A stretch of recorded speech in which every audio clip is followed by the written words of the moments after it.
My name is Abigail, and I'm a history major at one of the top universities in the United States. I'm 21, with long golden blonde hair that cascades down my back, often catching the light in a way that makes people stop and stare. Physically, I keep myself in tip-top shape. I'm 5'7", with a fit, toned body. My workouts are a non-negotiable part of my daily routine. My measurements are something I'm proud of. A slim waist, toned arms, and legs that seem to go on forever. My chest is a perk of my regular gym sessions, not too large, but perfectly fitting to my frame. Today, I'm wearing a sleek white bralette that complements my skin tone, paired with a pair of high-waisted casual shorts that are perfect for lounging around the house. My toenails, painted in a fresh, clean white, peek out from my strappy sandals. I live with my stepdad Noah in a beautiful suburb outside of Boston. Noah's been in my life since I was just a teenager, stepping into the role of my father with a kindness and understanding that I have always appreciated. He's supportive, especially about in my studies. We share a love for history, which often leads to deep, engaging conversations about past civilizations and their impacts on our world today. One afternoon, after a particularly draining lecture about the Roman Empire, I came home to find Noah in the kitchen preparing dinner. "Hey Abby, how was your class?" Noah asked, his voice warm and welcoming. "It was intense," I replied, setting my bag down. We dove into the fall of Rome, which got me thinking a lot about power dynamics in societies. Noah nodded, stirring the pasta. "Sounds fascinating. You know, I've been reading up on that too. Maybe we could discuss it over dinner." I smiled, appreciating his interest. "I'd love that. It's nice to have someone to bounce ideas off of." As we ate, we discussed everything from the Punic Wars to the fall of Constantinople, our conversation flowing as easily as the wine Noah had poured. These talks were a regular occurrence, a way for us to connect over our shared passion. In my room later, surrounded by textbooks and notes, I often reflected on how lucky I was. Not just for the education I was receiving at such a prestigious school, but for the supportive family environment I had with Noah. My room was my sanctuary, filled with history books, a few posters of historical sites I wanted to visit, and clothes that ranged from practical for study to chic for social outings. My life at university was busy. My days were filled with lectures, study groups, and occasionally, field trips to local museums or historical sites. Being in the history department meant I was always surrounded by people who loved learning as much as I did. My professors were legends in their fields, and I often found myself in awe of their knowledge. Noah and I had a routine on weekends. We'd explore local historical spots or plan trips to more distant places during breaks.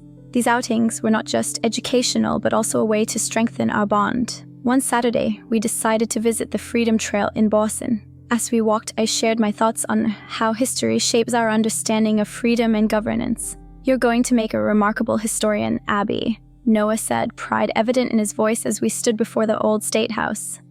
"Thanks, Noah. It means a lot to hear that from you," I responded, feeling a surge of gratitude for his constant support. Our life together was one of mutual respect and shared interests, an ideal backdrop for a student like me, navigating through the complexities of both history and personal growth. Each day, I felt more confident in my path, knowing I had someone like Noah to support me through thick and thin.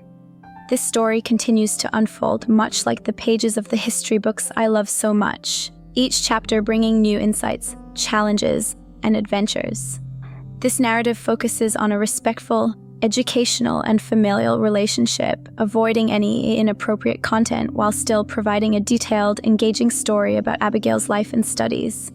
The autumn leaves were painting the landscape with hues of gold and red as Noah and I decided to explore a new exhibit at the Boston Museum of Fine Arts. It was a special display on ancient Egyptian artifacts, something that piqued both our interests.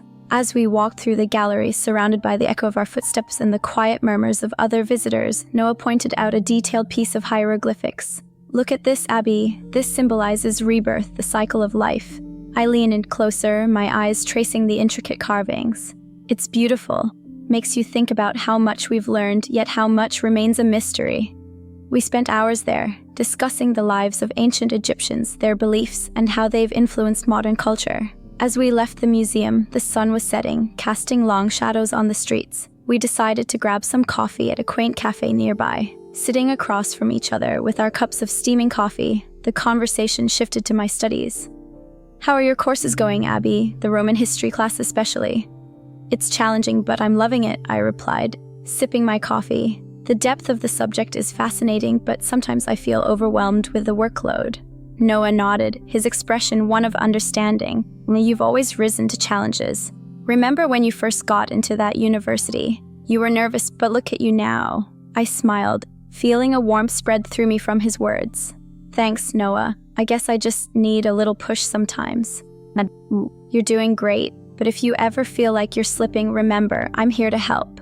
We can study together, go over your notes, whatever you need. Our talk was comforting, a reminder of the support I had. As we stood to leave, a sudden breeze blew some of my hair into my face. Without thinking, Noah reached out, gently brushing the strands away, his hand lingering near my cheek. In that moment, something shifted. His touch was gentle, comforting, and before I could process it, Noah leaned in, placing a soft, brief kiss on my forehead. It was a gesture of affection, but it left me momentarily speechless. I didn't expect that, I managed to say, my voice a whisper, my heart beating a little faster. Noah looked concerned. I'm sorry, Abby. I didn't mean to overstep. It's just I'm so proud of you, and I want you to know you're not alone in this. I shook my head, a small smile forming. No, it's okay. I was just surprised. But in a good way. It means a lot to me. I promise I'll do better in my classes. I'll make you proud. He smiled back, relief evident in his eyes. You already do, Abby, but I know you'll excel. Just keep that passion for learning. We walked back to the car, the evening air crisp around us. The kiss, though simple, had changed something in our dynamic, not in a romantic sense, but in deepening the bond of support and encouragement. It was a promise of continued growth, both in my studies and our relationship. As we drove home, I felt a renewed vigor for my studies. The weight of my course load seemed lighter, knowing I had someone like Noah in my corner, cheering me on. This chapter of our story was about more than history. It was about the people who help us write our own. The winter semester had begun, the air crisp with the promise of snow, and my courses had intensified. My passion for history was undimmed, but the academic pressure was real. I found myself buried in books, my desk cluttered with notes on the Byzantine Empire and the Crusades. Noah, always perceptive, noticed my late-night study sessions. One evening, while I was deep into writing an essay on the impact of the Crusades on European culture, he knocked on my door. "Abby, can I come in?" he asked, peeking through the slightly ajar door. I looked up, rubbing my eyes. "Sure, Noah, I could use a break." He stepped in, holding 2 mugs of hot chocolate, marshmallows bobbing on top. "Thought you might need this." I smiled, grateful for the interruption. "You read my mind. Thanks." He sat at the edge of my bed, watching me take a sip. "How's the essay going?" "It's a work in progress," I admitted. "Sometimes I feel like I'm just scratching the surface of these huge historical events." Noah listened intently as I explained my struggles, the complexity of piecing together centuries of history into a coherent argument. "You know, Abby, history isn't just about the dates and battles, it's about understanding human nature, the patterns we repeat," he said, his tone reflective. I nodded, feeling a weight lift off my shoulders. That's what I'm trying to capture. But it's hard to do justice to it all. He stood up, walking over to my desk, glancing at my notes. "Maybe we can look at this together. Not to do your work for you, but to brainstorm. Sometimes talking it out helps."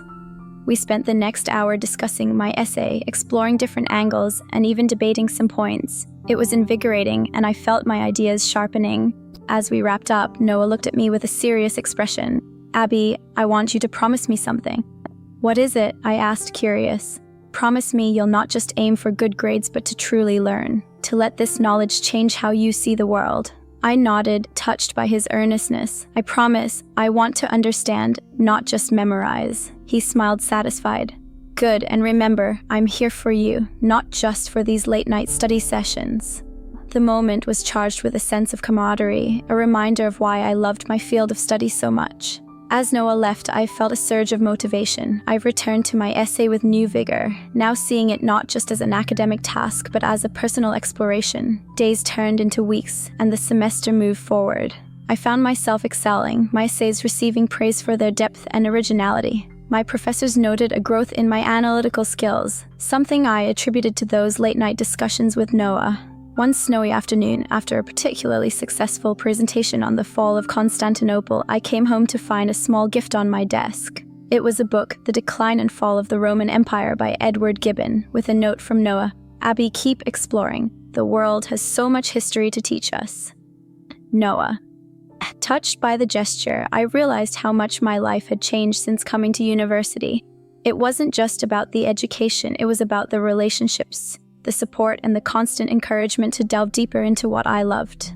This part of my story was about growth, both in my academic journey and in the bonds that nurtured that journey. The semester was drawing to a close, the final exams looming like the dark clouds that promised the first snowfall of the year. My room was a sanctuary of books, notes, and the occasional history documentary playing on my laptop. Amidst the chaos of preparation, there was one constant that grounded me: Noah's unwavering support.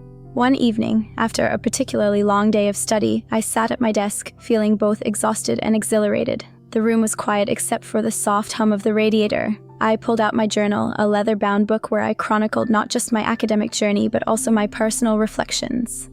I flipped to a new page, the pen hovering over the blank space, and then I began to write. Today, I realized something profound. Noah isn't just my stepdad, he's become my confidant, my cheerleader, and in many ways, my guide through this labyrinth of history we both love. His presence in my life has been like a beacon during these intense months. I've learned so much, not just from books but from our conversations, from his insights. I really love him, not in the way one might expect, but in the deepest, most appreciative way. He's made this journey not just bearable but incredibly enriching.